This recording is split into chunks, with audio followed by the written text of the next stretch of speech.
Damos una presentación rápida para los que no estén al tanto de las características del doctor ingeniero Carlos Daniel Frau, gran amigo nuestro, como dice Raúl.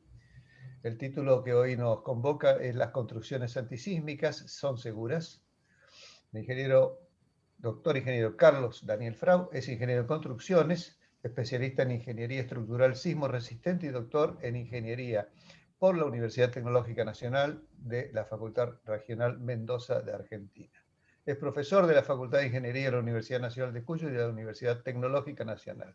Es investigador del CRDTEC, está en la dirección y es participante en proyectos de investigación, autor de 50 publicaciones de revistas internacionales, etcétera, etcétera. Todo una capacidad puesta ya en movimiento para que la podamos aprovechar y escuchar con viva atención. Adelante, Carlos. Bueno, muchas gracias entonces. Bueno, la idea también del título de la charla ha sido también ser un poquito sugestiva, y así que espero, bueno, que así si los ha capturado el título, espero también satisfacer quizás algunas inquietudes respecto de este tema, ¿no? Bueno, obviamente este es un aspecto que vamos a ir un poquito más rápido, que es la sismicidad mundial. Este es un mapa donde los puntitos, cada puntito representa el epicentro de un sismo. Los más anaranjaditos son sismos superficiales, por lo tanto, que son los más destructivos, y bueno, obviamente nosotros estamos en esa zona, digamos, obviamente que la sismicidad, como ustedes verán, va delimitando sectores donde hay más sismicidad, que obviamente concuerda con la teoría, o bueno, más que ya otra teoría bastante confirmada, las placas tectónicas que conforman la superficie terrestre.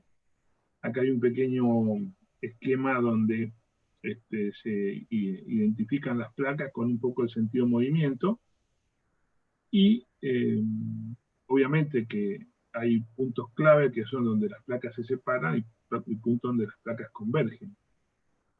Este aspecto puede verse en función de la estructura interna de la Tierra, en donde la corteza terrestre, que es lo que se llama la litosfera, tiene un espesor del orden de 100 kilómetros contra todo el radio terrestre.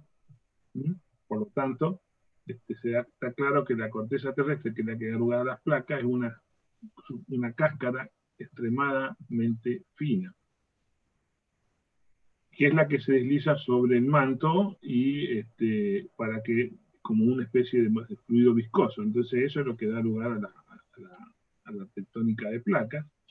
Y ese manto, por una cuestión de diferencia de temperatura, obviamente se producen corrientes convectivas, y de forma tal que donde convergen, como su nombre indica, las corrientes convectivas, se produce lo que se llama una generación de placa, donde se crea placa, y esa generación de placa en general está en el centro de los océanos, por eso se suelen llamar dorsales centrooceánicas.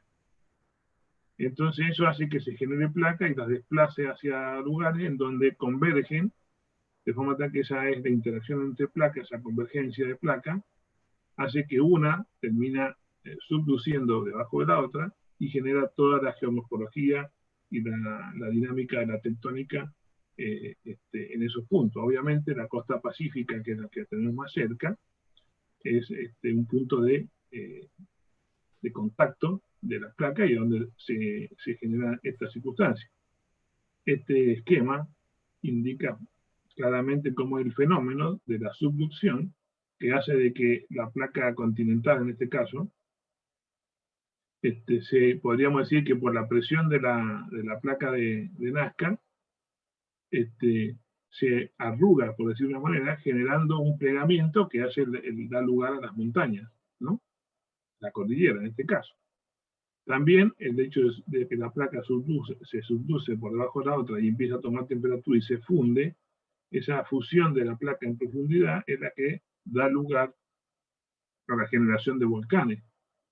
¿Por qué? Porque precisamente ese proceso de fusión nuevamente de placa que ha sido manto placa corteza y volverse a fundir, genera este fenómeno. Por eso los volcanes están siempre alineados, porque los volcanes se dan con una cierta profundidad donde la placa subducida sufre este fenómeno, ni más allá ni más acá. Por eso en general hay un alineamiento de los volcanes, alineamiento en escala geológica se supone. Así que ese fenómeno es el que da toda la dinámica de acá, ¿no?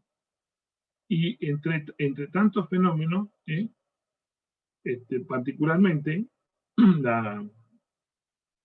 a nuestro nivel, la placa sudamericana, la placa Nazca, a la altura del norte de Mendoza y la provincia de San Juan, particularmente se produce un fenómeno que es como que la placa no me vuelve un poquito, no se clava, como decir, de cabeza, sino que se horizontaliza. No sabemos cuál sería el fenómeno, pero esto se identifica claramente en los perfiles de la profundidad de sismicidad, y hace entonces que esta presión, compresión que produce la placa Nazca, la sudamericana, genere una alta sismicidad en esta zona. ¿Por qué? Porque precisamente el espesor es chico y la fuerza friccional, digamos, de empuje en esta horizontalización de la placa hace que sea una zona tectónicamente de las más activas del mundo. Desplazamiento tectónico acá son uno de los más pronunciados, digamos. Y esto, fíjense, es lo que da lugar precisamente a los distintos tipos de terremotos, que es lo que quizás en esta me voy a tener un poquito, porque ya va un poquito más allá de la tectónica de placa y nos empieza a mostrar cómo son los terremotos. Y en este caso, fíjense que hay distintas zonas donde se generan terremotos, ¿no? Las verdes, estas puntitas rojas o más puntillado azul. Y entonces fíjense que los sismos que se producen acá en la zona verde, que es donde se interactúan las placas, se llaman sismos interplaca, o la zona de Benioff, se llama esta, precisamente porque son producidos por la interacción entre las dos placas, ¿no? En cambio, si vamos a esta azul, ¿no? Se llama sismos intraplaca de profundidad intermedia. ¿Qué quiere decir? Que es dentro de una misma placa son los sismos, en este caso dentro de la placa que es subducente, podríamos decir, y dentro de la placa y de profundidad intermedia. ¿Por qué? Porque ya no está superficial, sino que ya se produce a una cierta profundidad cuando ya la placa se ha encaminado a su fusión, ¿no? Se rompe y ahí se producen los terremotos. Pero lo más interesante, que es para nuestra provincia de Mendoza, particularmente San Juan, todo el oeste argentino, son los sismos que se llaman acá, los rojitos, que se llaman intraplaca corticales. Es decir, son sismos en el interior de una placa, porque fíjense, toda esta es la placa sudamericana, la placa de Nazca miembro acá. Por lo tanto, estos son sismos intraplaca, dentro de una misma placa, y corticales, es decir, son superficiales, de la corteza terrestre. Por lo tanto, nosotros aquí, y esto es lo que yo quiero precisamente hacer hincapié, es que nuestros sismos acá en Mendoza son de este tipo. Los sismos chilenos en general son de este tipo. Y la génesis es muy distinta y las características de los sismos son muy distintas. Por eso, cuando muchas veces se pregunta al especialista qué pasa cuando hay un sismo en Chile de muy alta magnitud y otro, entonces dice, ¿qué pasaría en Mendoza si tuviéramos un sismo como lo de Chile?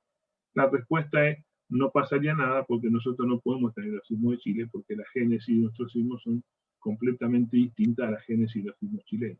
Así que esa comparación no cabe, no tiene lugar, y lo que tendremos que preguntarnos qué pasaría si en Mendoza se produce un terremoto destructivo propio de las características sísmicas de nuestra región, no si fuese un sismo como el de Chile. De última, si quisiéramos preguntarnos cómo sería, tendríamos que preguntarnos con algunos sismos de la costa oeste de Estados Unidos, que tenían un poco más de parecido, pero no con los sismos chilenos. Entonces, esto es importante saber para que podamos entender la diferencia de terremotos. ¿Sí? Y ahora vamos a ver acá. Entonces, la fuente sismogénica son las fallas, Y no es lo mismo una falla, y me vuelvo, no es lo mismo una falla en esta zona, en la corteza intraplaca, una falla, una fractura dentro de la misma placa, a una falla de esta que es una falla que está generada por dos placas distintas. Estas son mega fallas, estas son, podríamos decir, casi microfallas. Mega falla, microfalla. Por lo tanto, los terremotos van a ser muy diferentes. Y entonces estas fallas geológicas, yo no sé si detenerme un poquito más en esto o esto también ya ha sido visto en algunas otras presentaciones.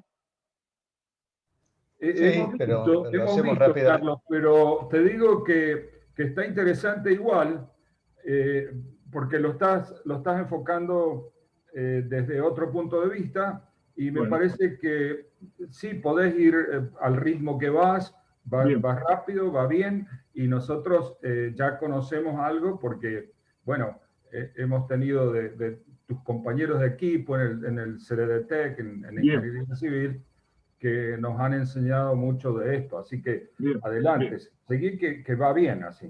Bien, bueno, una falla obviamente es una discontinuidad en el sustrato rocoso que conforma la corteza. ¿Sí? Pensemos cuando hablamos de este tipo de falla que voy a explicar, vamos a hablar de las fallas que se producen acá, no esta mega falla que es el contacto de dos placas gigantes. ¿Estamos?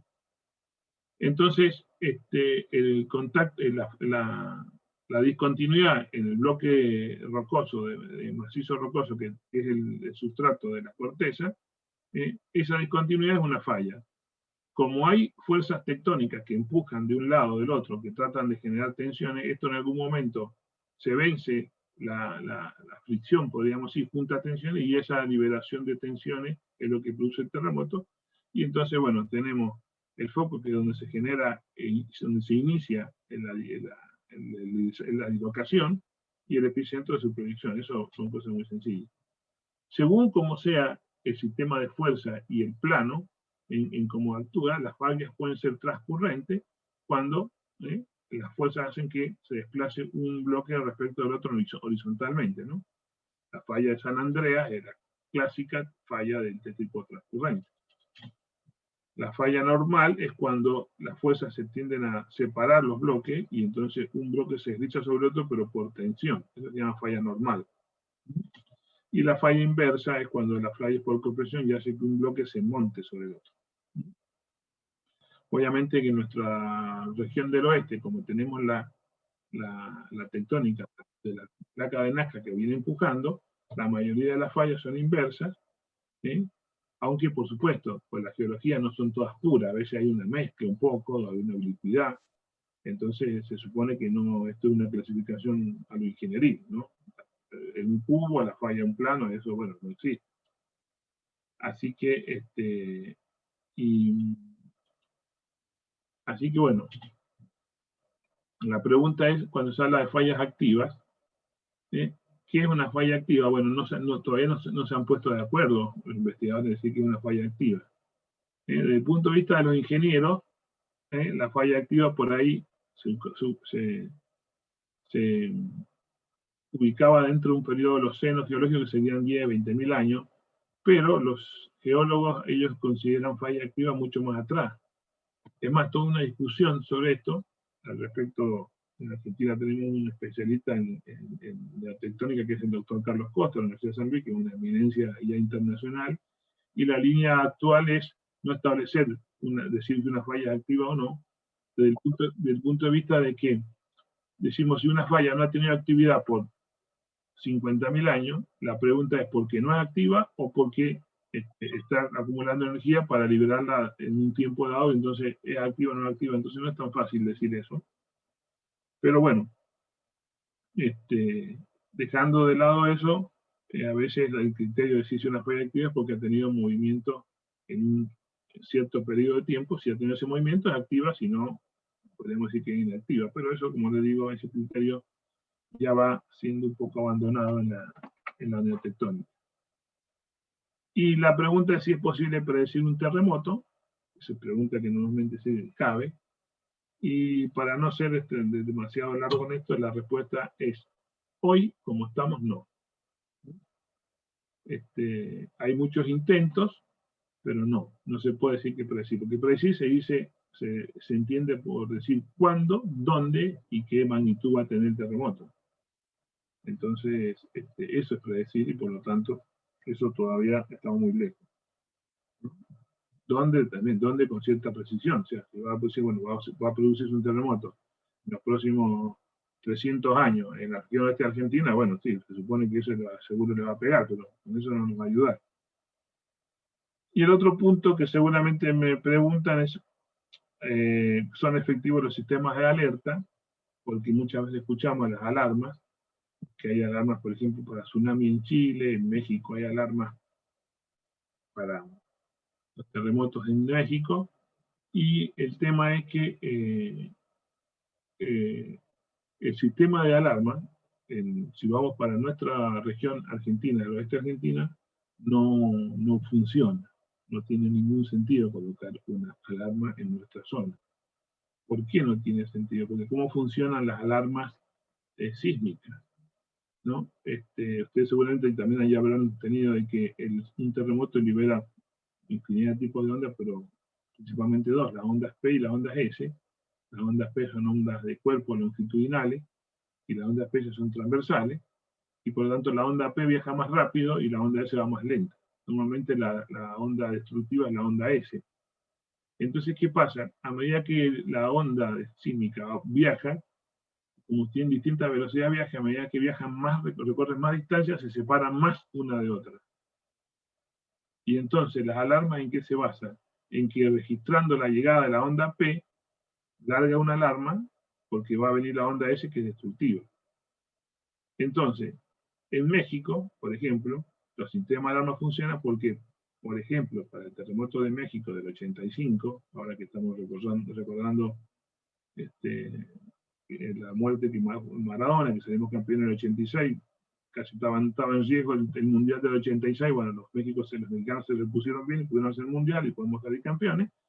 El terremoto de México del 85 se produjo en la costa oeste, en la zona de Acapulco, y la Ciudad de México está como a 350 kilómetros de ahí. Por lo tanto, cuando las ondas P y S viajaron de ahí hasta la Ciudad de México, la diferencia de tiempo era más de 1 minuto. Entonces ahí sí va la alarma, porque suena una alarma, porque en 1 minuto llega la onda S destructiva. Si nosotros hiciéramos el sistema de alarma en Mendoza, para los terremotos en Mendoza, tendríamos la afortunada suerte de que sonaría la alarma, avisándonos que en 5 décimas de segundo estaría llegando la onda S. Por tanto, no alcanzaríamos a escuchar la alarma que ya habría pasado el terremoto. Por lo tanto, no tiene sentido aplicar una alarma en un lugar donde la fuente sísmica es próxima al lugar donde yo quiero proteger. Sí, espero que eso, digamos, si después hay alguna pregunta, no puedo explicarle mucho más, sino el concepto que es fundamental, por eso no van las alarmas. En Chile se usan alarmas de tsunami. ¿Por qué? Porque también el tsunami tiene un tiempo de demora entre el disparo de la onda principal del terremoto y la llegada de la onda de tsunami. Entonces hay tiempo para actuar. Pero sí. Bien. Bueno, esto es un mapita de algunas fallas que son próximas a Mendoza. Acá están calificadas por actividad. Las rojas son las que tienen un registro histórico, las amarillas que son un registro, creo que cuaternario, y las negras que son precuaternarios. Así que, pero bueno, tenemos una serie de fallas reconocidas que atentan contra nuestra ciudad. Así que, sobre eso, y para redondear el tema de diferencia entre las fallas nuestras y las fallas chilenas, y los sismos nuestros y los sismos chilenos, precisamente vamos a ver el tema de la magnitud, que son los que están acá. ¿Y qué pasa? La magnitud, que es la energía que se libera del terremoto en su fuente, en su foco,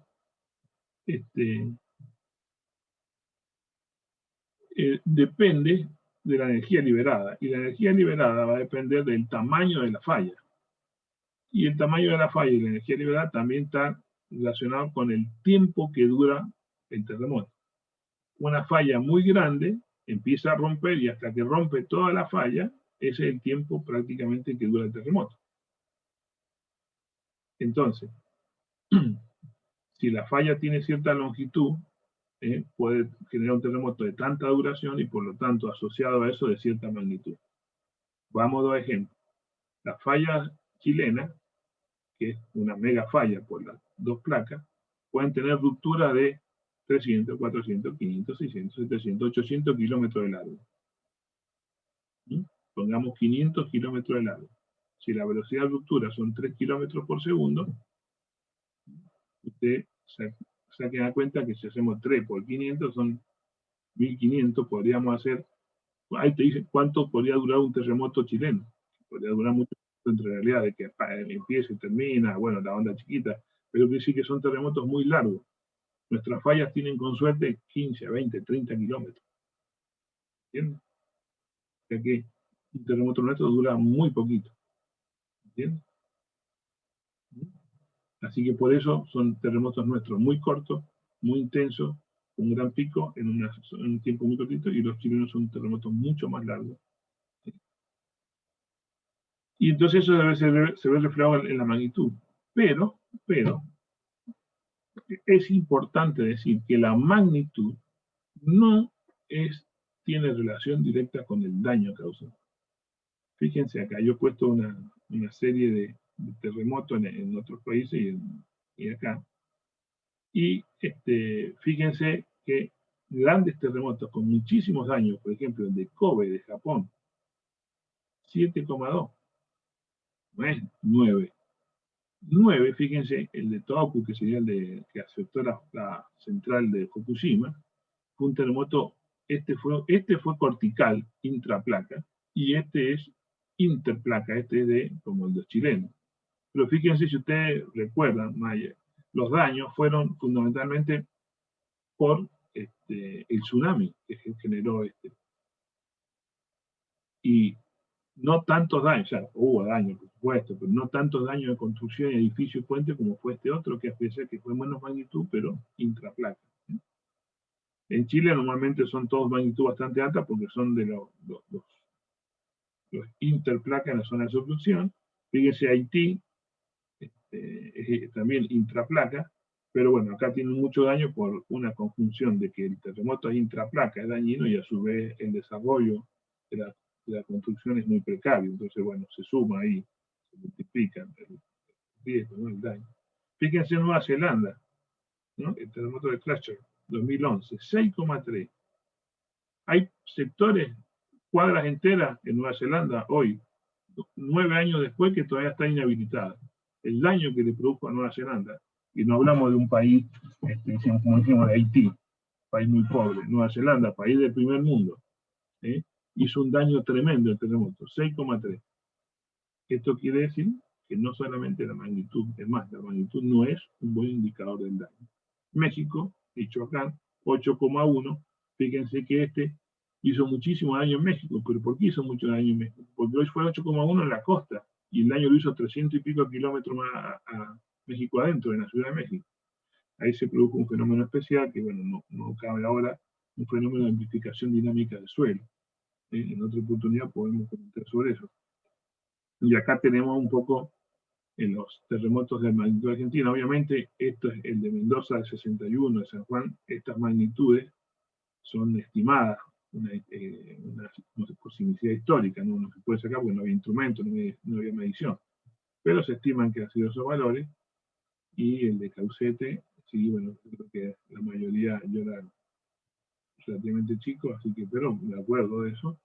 Y después fíjense el de Mendoza, 85, Así que es importante saber que la magnitud da la idea del terremoto, pero no tiene una correlación directa con el daño. Y que los terremotos intraplaca corticales son de magnitud más baja, pero mucho más destructivos. Bueno, ahora voy un poquito más a la parte de los códigos y al concepto que quería mostrar. Acá hay una pequeña tabla de la historia de la reglamentación argentina, donde se han alternado, no voy a tener mucho en esto, es un dato histórico que ustedes lo pueden repasar. Solamente recalcar de que en el año 87 Mendoza dictó su propio código por por diferencias con las pautas que presentaba el reglamento preciso 103 de nivel nacional, hasta el año 2008, más o menos, un poco antes, donde se hizo un acuerdo para hacer una nueva edición del reglamento impreciso y que Mendoza también adhiriera y quedara unificada la reglamentación argentina, y no tuviéramos Mendoza un reglamento y el resto del país otro. No voy a comentar mucho más sobre eso. Los reglamentos en general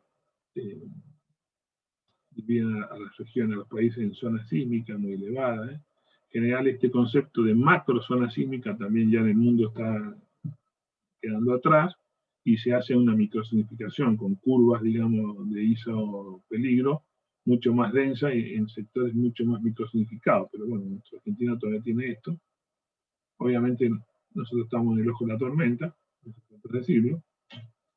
Y acá, para ir ya así, enfocándonos en el problema de las construcciones antisísmicas, fíjense que los reglamentos, cómo clasifican las construcciones. Fíjense, hace una clasificación de los distintos tipos de construcciones, A0, A, B o C, y en función de que si cumplen funciones esenciales, tanto pre y post terremoto, o a un colapso grave, muy grave, o a edificios de orden común de poca importancia, ¿no? Obviamente las funciones esenciales son hospitales, bomberos, centrales de comunicación, estaciones, esos son A0, son de mayor importancia, deben tener mayor seguridad, mayor reserva sismo-resistente, y en la A están en la categoría que le sigue, obviamente las escuelas y los edificios gubernamentales son de ese caso, y bueno, de edificios de orden común, los de poca importancia, donde no hay mucha habitabilidad habitan personas. Y entonces acá ya empezamos a establecer, y acá yo quería retomar el tema del Tachara, donde decimos si es antisísmico o sismo resistente. Y de por sí ya el concepto, antiguamente se decía antisísmico, pero no era apropiado, porque como que da la sensación de que es a prueba de. Y evidentemente ninguna construcción es a prueba de sismo, sino tiene capacidad sismo-resistente. Por eso ya la nomenclatura del vocabulario actual ha dejado de ir a lo antisísmico y ha tomado el criterio de construcción sismo-resistente.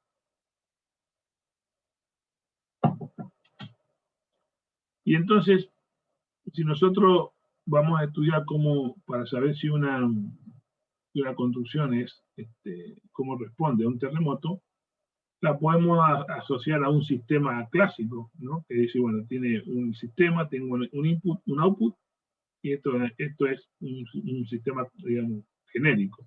Bueno, la estructura entre un terremoto es el mismo sistema. Un input, que es la situación sísmica, que es un terremoto, un acelerograma, la estructura, que es el sistema, y el output, que es la respuesta del sistema, cómo se comporta. Así que, desde un punto de vista general, podemos considerar la estructura como un sistema de este tipo.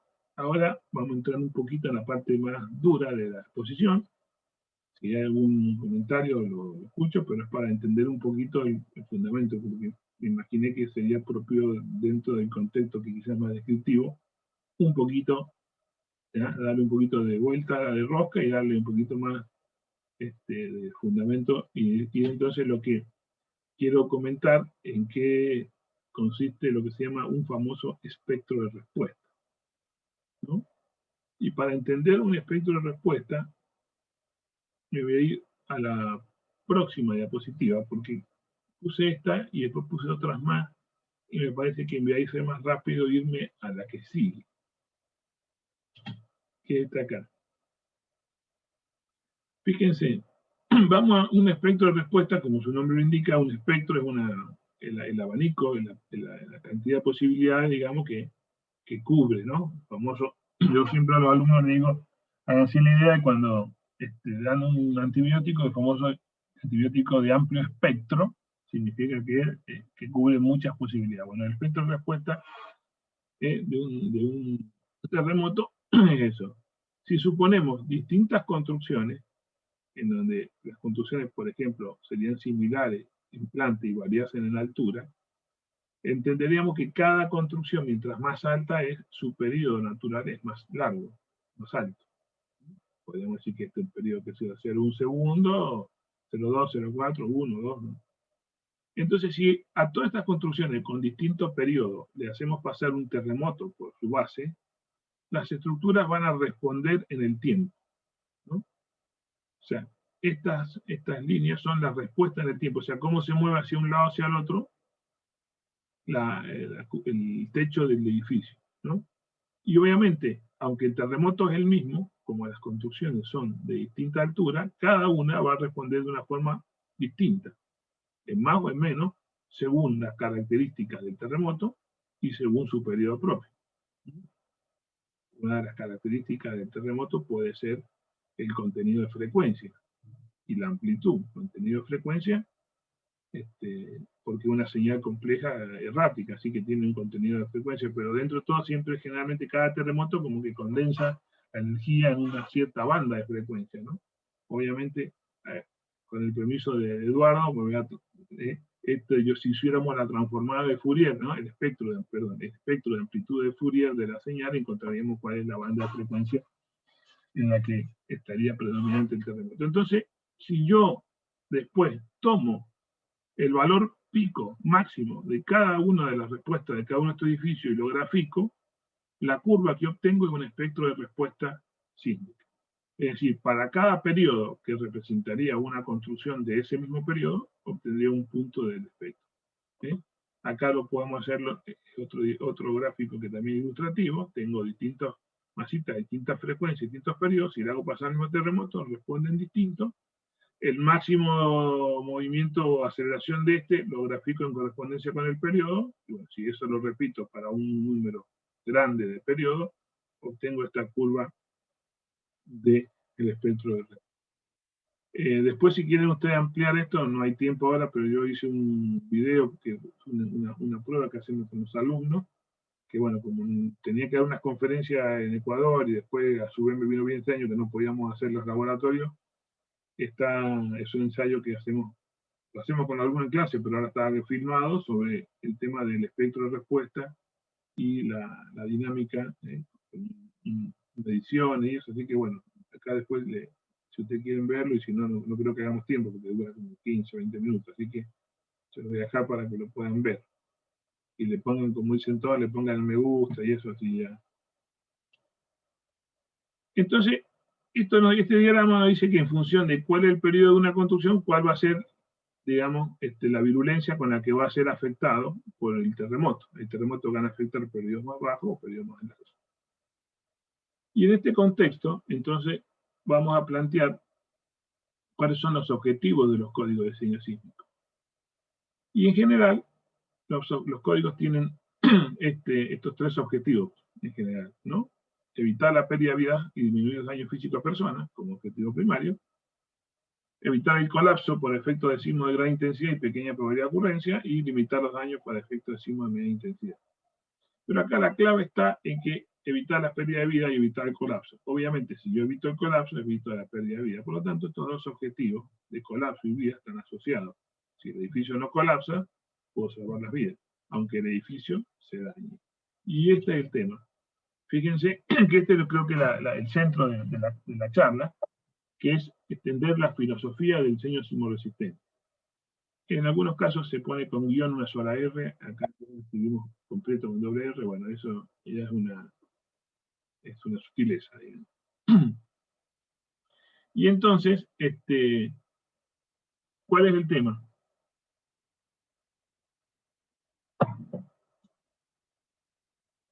Fíjense lo que dice el texto. Son con el propósito, todas las prescripciones que dicen los códigos son con el propósito de evitar la falla estructural importante y las pérdidas de vida. Y acá viene la clave, fíjense, en la aplicación de las normas sismoresistentes, las de hoy, las actuales, las de acá, las de Chile, las de Estados Unidos, las de Europa, todas, las de Japón, todas, está implícito el daño estructural y la pérdida de habitabilidad de las construcciones, luego una ocurrencia de un terremoto destructivo.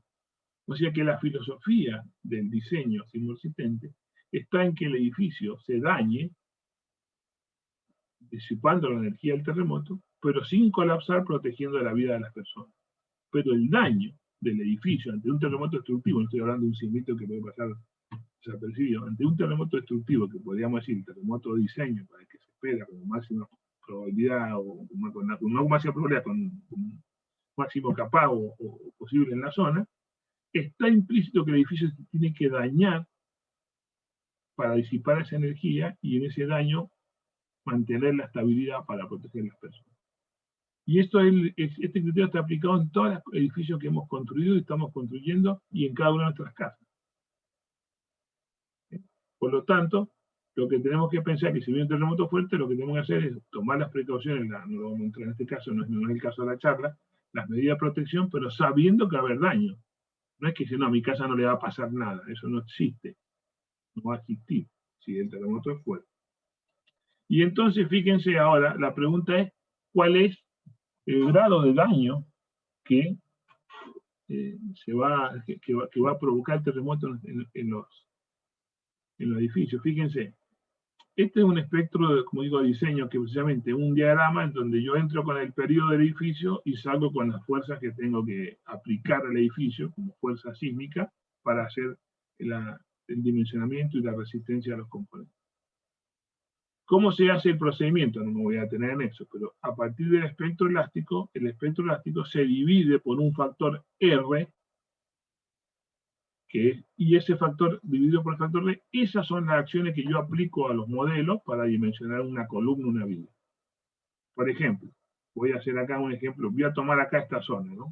Porque es fácil, digamos, más o menos por acá. Yo tengo este periodo, supongamos que está acá, y tengo este valor acá. 1,10, pongámosle, o 1, pongámosle por acá. Y voy a usar pórticos sismoresistentes, dúctiles. Bueno, nuestro código es un poquito más conservado, pero en Estados Unidos el factor R para pórtico es 8. O sea que yo voy a dividir este valor 1 dividido por 8,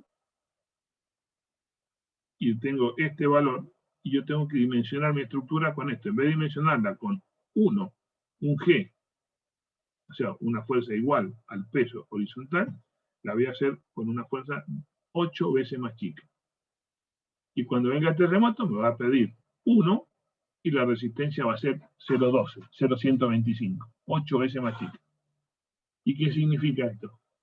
Que usted imagínense, si la fuerza es de 100, ahora yo le voy a diseñar para que resista 12,5. 8 veces más chica. Entonces va en el terremoto y le va a pedir los 100. Como no le puede dar los 100, solamente le puede dar 12,5, va a tener que incursionar plásticamente, con rótulas plásticas, con daño estructural, con fluencia de armadura, con rajadura de pared, hasta que gaste la energía que no puede gastar elásticamente. Y todo eso es daño. Por lo tanto, los edificios se van a dañar mucho cuando venga un terremoto, porque está pensado así. A veces nosotros mismos, los ingenieros, cuando uno hace rutinariamente un proyecto de ingeniería estructural, se olvida de eso porque ya aplica el procedimiento. Saco el espectro elástico, divido por R, 8, 5, 7, 4, lo que corresponda, y aplico. Pero eso está significando esto, que yo le voy a dar una resistencia la mitad o menos, y se va a tener que dañar. Y se tiene que dañar y fluir y romper, y no se tiene que caer para que la gente salve la vida. No sé si me explico esto, digamos, no quiero decir la gravedad, sino lo trascendente del concepto. Esta es la filosofía del sistema de ingeniería sismoresistente, desde, digamos, desde hace 50 años atrás, por lo menos. Y así entonces, ¿qué pasa? Por supuesto, estas son relaciones carga de formación de distintos materiales, por ejemplo, una barra de acero, un tabique de hormigón armado, un muro de mampostería. Obviamente, también el material influye, porque mientras el material es más dúctil y más tenaz, su diagrama carga de formación histerético disipa más energía en un mismo ciclo. El tabique de hormigón armado disipa energía, aunque un poco menos porque se va estrangulando. Esto se llama pinching, ¿no? de estrangulamiento. Y la mampostería, que es menos dúctil, se estrangula más y disipa menos energía, y por lo tanto, los factores R que aplicamos recién para dividir el espectro elástico, en este un R más grande, en este un R más chico y en este un R más chico. Pero son todos, dentro de todos son todos grandes. Empezamos 3, 4, 5, 6. O sea, que estamos dividiendo por 2, por 3, por 4, por 5. Bien. Y entonces, precisamente, el comportamiento no lineal de la estructura, que si yo hago, supongamos que es un edificio, en un edificio, permítame hacer un grafiquito, si me permite. ¿Dónde tengo aquí? No tengo acá no tengo, me parece acá como... Bueno. Si yo tengo un edificio y le pongo una fuerza lateral y hago la relación carga-deformación, si fuese elástico haría una recta, pero como entra en el campo no lineal, hace una curva, bueno, se idealiza con una curva bilineal. Entonces, mientras yo pongo un R más grande, o sea, dividido por una carga más chica, el comportamiento no lineal es más largo. Para poder albergar la energía que tenía antes elástica, la tengo que tomar con efecto no lineal. Y por lo tanto, mientras el factor R es más grande, el daño es más grande y la incursión no lineal y la falla es mucho más grande. Así que esto es importante tener en cuenta. Y obviamente, el otro concepto importante que quiero transmitir, digamos, respecto de la charla, es que obviamente lo que se evita es el colapso total del edificio, que no es lo que pasó acá. Este es un edificio emblemático del terremoto de Chile, donde el edificio se cayó. No vamos a entrar en detalle acá, pero lo que queremos, evidentemente, es que esto no va. No va porque es lo que no se pretende. Precisamente el objetivo de la ingeniería sísmica resistente es que no pase esto. Pero el otro aspecto que yo quiero comentar es acá el daño en componentes que se llaman no estructurales. Esta es una foto del aeropuerto de Chile. Componente no estructural le llama a todo aquello que no es la estructura resistente principal. Por ejemplo, cielos rasos, cerramientos de durlo, estantería, muebles, todo eso son componentes no estructurales, inclusive instalaciones, ductos, todo eso. Entonces, la filosofía tradicional de la ingeniería sismoresistente que se preocupaba por la estructura, que no colapse el edificio, y bueno, si se dañan los componentes no estructurales, bueno, eso se arreglaba, digamos. Eso funcionó bien hasta hace unos 10 años atrás, 15 años atrás, en donde precisamente el aeropuerto tuvo algunos otros problemitas, pero en general no tuvo problemas estructurales serios, pero quedó completamente fuera de servicio, porque los elementos no estructurales se cayeron. Entonces uno dice, desde el punto de vista de la filosofía tradicional, funcionó perfecto. Ahora, también podrían haberse muerto un poco menos personas si se caía eso, pero desde el punto de vista de un concepto no dice, bueno, está bien, no se murió nadie, pongámosle, pero nos dejó todo fuera de servicio, no pudimos hacer nada. Pasó también en algunos edificios de departamentos, que gente que tuvo daño, que tuvo que abandonar el edificio para ser reparado porque habían tenido muchos daños, y entonces cuando se quejaban decían, no, pero esto está dentro de la filosofía de diseño sismoresistente, que el edificio se va a dañar y usted va a salvar la vida. Y entonces la gente decía, bueno, ¿por qué no se puede dañar menos? Sí, se podría haber dañado menos, pero habría que haber sido más caro. Y toda la gente, digamos, estoy haciendo una reconstrucción hipotética, ¿no?